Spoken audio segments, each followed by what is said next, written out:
আমার মনে হয় আমি ভাবি আর কি, একা একা ভাবি যে আল্লাহ যে 5 বার আমাদেরকে ডাকেন, মনে হয় আল্লাহ এই কথা মনে করেই ডাকেন যে বন্দা এসা পড়া ঘুমায় গেছিস, ফজর অনেক লম্বা সময় হয়ে গেছে, তুইও আমার সাথে কথা বলস না, আমিও বলি না, একটু উঠা আয়, তুইও বল আমিও বলি, একটু উঠা আয় ঘুমের থেকে।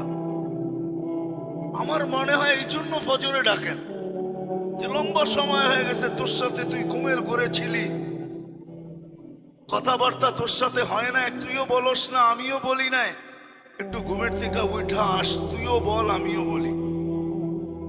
কেন নামাজে তো কেরাত আছে, কেরাত তো আল্লাহর কালাম।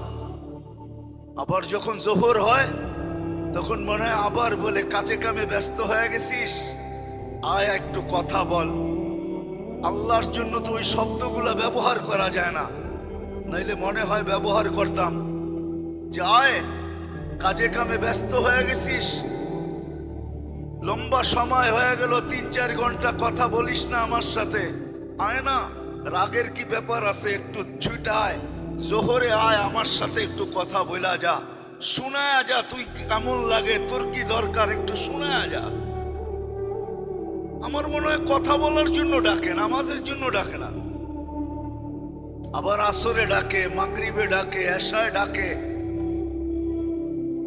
আবার যখন এশায় ঘুমায়া যায় তো বন্দা ভাবে যে আমি তো বিছনায় চলে গেলাম, কিন্তু আল্লাহ বলে না, তুই বিছনায় যাস নাই, এশা পড়ছিস মানে অর্ধেক রাত পর্যন্ত তুই আমার কাছেই আসস। তুই যদিও ভাবস তুই বিছনায়, কিন্তু আসলে তুই বিছনায় না, তুই আমার কাছেই আসস অর্ধেক রাত পর্যন্ত। আবার যখন ফজর পড়ে বাকি অর্ধেক বাকি রেখা লাভটা কি, পুরাটাই আমার কাছে লেখা দিলাম, যদিও বিছনায় ছিল।